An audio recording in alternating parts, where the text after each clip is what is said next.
নমস্কার বন্ধুরা, তিয়াশাস রেসিপিতে সকলকে স্বাগত জানাই। আজ আমি থোর আর চিনেবাদাম দিয়ে একটা দুর্দান্ত স্বাদের নিরামিষ রেসিপি আপনাদের সঙ্গে শেয়ার করতে এসেছি, যেটা গরম গরম ভাতের সঙ্গে খেতে দুর্দান্ত লাগে। আর ঘরে থাকা কয়েকটা সামান্য উপকরণ দিয়ে রেসিপিটা তৈরি হয়ে যায়। যে কোনো নিরামিষ দিনে আপনারা এটা বানিয়ে নিতে পারেন। তো দেখুন, আর দেরি না করে রেসিপিটা দেখে নেওয়া যাক। তো এখানে আমি 2 পিস থোর নিয়েছি। এবার আমি এই থোরটাকে কেটে নেব। তো তার জন্য একটা বড় পাত্রের মধ্যে দিয়ে দিচ্ছি বেশ খানিকটা জল। থোরগুলো কেটে এই জলের মধ্যে ভিজিয়ে দেব।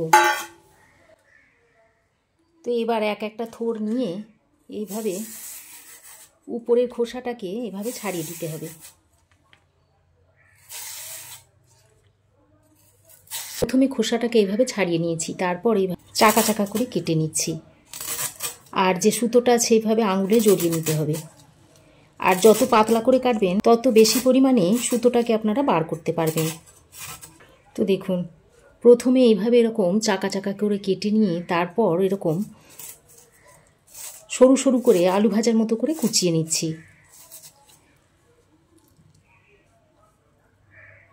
দেখুন, তারপর এই জলের মধ্যে ডুবিয়ে দিচ্ছি। সঙ্গে সঙ্গে যদি জলের মধ্যে দিয়ে দেওয়া হয় তাহলে আর থোরটা কালো হবে না। তো একইভাবে সব থোরটাকে কেটে নেব। সবগুলো থোর আমার কাটা হয়ে গেছে।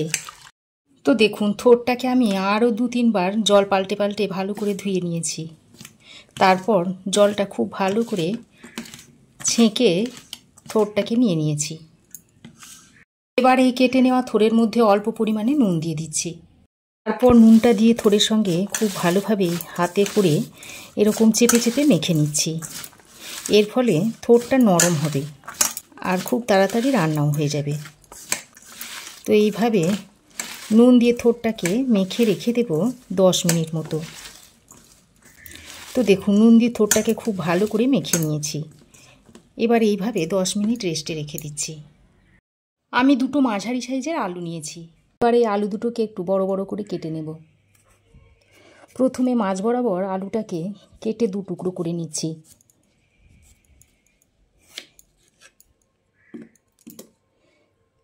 তারপর এইভাবে আবারও কেটে নিচ্ছি। তো দেখুন, এইরকম একটু বড় বড় টুকরো করে কেটে নিচ্ছি আলুগুলোকে।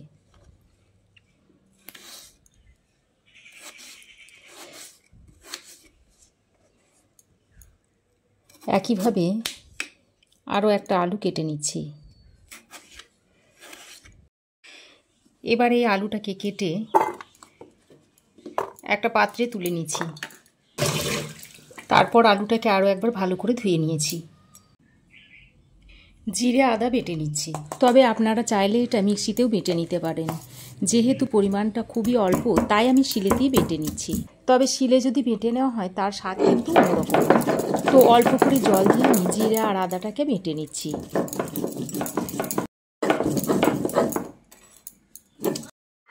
তো দেখুন, জিরে আদা বেটে নিয়েছি, একটা বাটির মধ্যে তুলে নিয়েছি।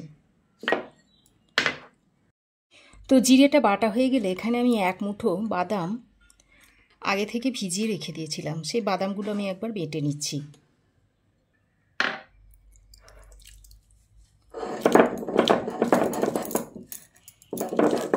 তো দেখুন, বাদামটাও বাটা হয়ে গেছে। এবার বাদামটাকেও আমি একটা বাটির মধ্যে তুলে নেব।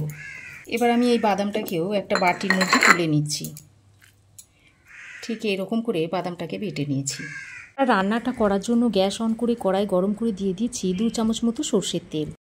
তো তেল ভালোভাবে গরম হলে এর মধ্যে দিয়ে দিচ্ছি একটা তেজপাতা ছিঁড়ে, দিচ্ছি একটা শুকনো লঙ্কাকে 2 টুকরো করে, আর হাফ চামচ মতো গোটা জিরে দিয়ে দিচ্ছি। তারপর ফোড়নটাকে কয়েক সেকেন্ড ভেজে নিচ্ছি।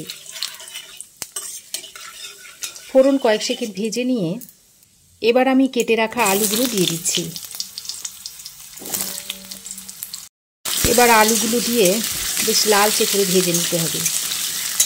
আলুর মধ্যে অল্প পরিমাণে নুন আর একটু হলুদের গুঁড়ো দিয়ে আলুটাকে বেশ লাল করে ভেজে নিতে হবে। তো দেখুন, আলু আমি এরকম লাল লাল করে ভেজে নিয়েছি। এবার আমি এর মধ্যে জিরে আর আদা বাটাটা দিয়ে দিচ্ছি। আদা ও জিরে বাটাটা দিয়ে আলুর সঙ্গে ভালো করে নেড়েচেড়ে মিশিয়ে নিচ্ছি যতক্ষণ না আদার কাঁচা গন্ধটা চলে না যাচ্ছে। তো দেখুন আদা জিরে বাটাটা দিয়ে ভালো করে আলুর সঙ্গে নেড়েচেড়ে মিশিয়ে নিয়েছি। এবার আমি এর মধ্যে বাদাম বাটাটা দিয়ে দিচ্ছি।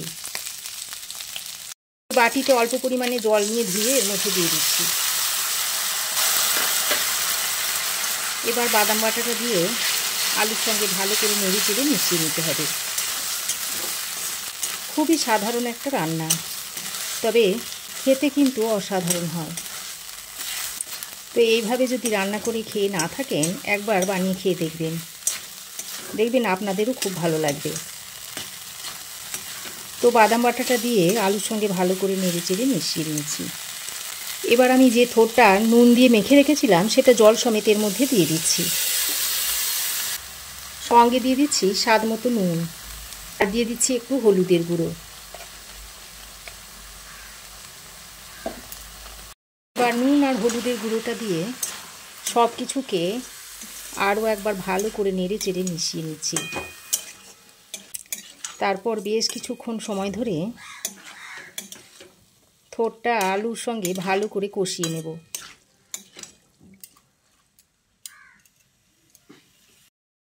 তো দেখুন বেশ খানিকক্ষণ সময় ধরে আলু আর থোড়টাকে ভালো করে কষিয়ে নিয়েছি। এবার আমি এর মধ্যে কয়েকটা চিরা কাঁচা লঙ্কা দিয়ে দিচ্ছি। লঙ্কাটা দিয়ে আরও একবার ভালো করে নেড়ে চেড়ে মিশিয়ে নিয়ে এর মধ্যে দিয়ে দিচ্ছি জল। তারপর জলটা দিয়ে সব কিছুকে আরও একবার ভালো করে নেড়ে চেড়ে মিশিয়ে নিচ্ছি।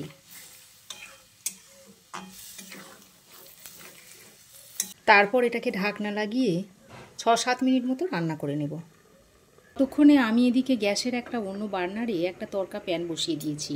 তারপর এই তড়কা প্যানের মধ্যে দিয়ে দিচ্ছি 1 চামচ মতো সর্ষের তেল। তারপর তেলটাকে খুব ভালোভাবে গরম করে নিচ্ছি। এবার আমি এখানে বেশ কয়েকটা ডালের বড়ি নিয়েছি। এই বড়িগুলো গরম তেলের মধ্যে দিয়ে দিচ্ছি। তারপর এই বড়িগুলোকে অনবরত নেড়ে চেড়ে ভেজে নিতে হবে। আর এই বড়িগুলোকে হাই হিটে ভেজে নেব। হাই হিটে ভাজলে খুব তাড়াতাড়ি ভাজা হয়ে যাবে।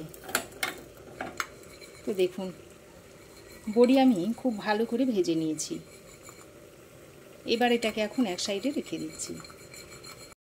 তো দেখুন ঢাকা দিয়ে আমি 6-7 মিনিট মতো রান্না করে নিয়েছি। আর এখন দেখে নিতে হবে যে আলু ভালোভাবে সেদ্ধ হয়েছে কিনা। হ্যাঁ দেখুন আলু খুব ভালোভাবে সেদ্ধ হয়ে গেছে। হালকা চাপ দিতেই দেখুন আলু ভেঙে যাচ্ছে। এবার আমি যে বড়িগুলো ভেজে রেখেছিলাম সেগুলো এখানে দিয়ে দিচ্ছি। আর সামান্য পরিমাণে একটু চিনি দিয়ে দিচ্ছি, টেস্টটা যাতে ব্যালেন্স হয় সেই জন্য।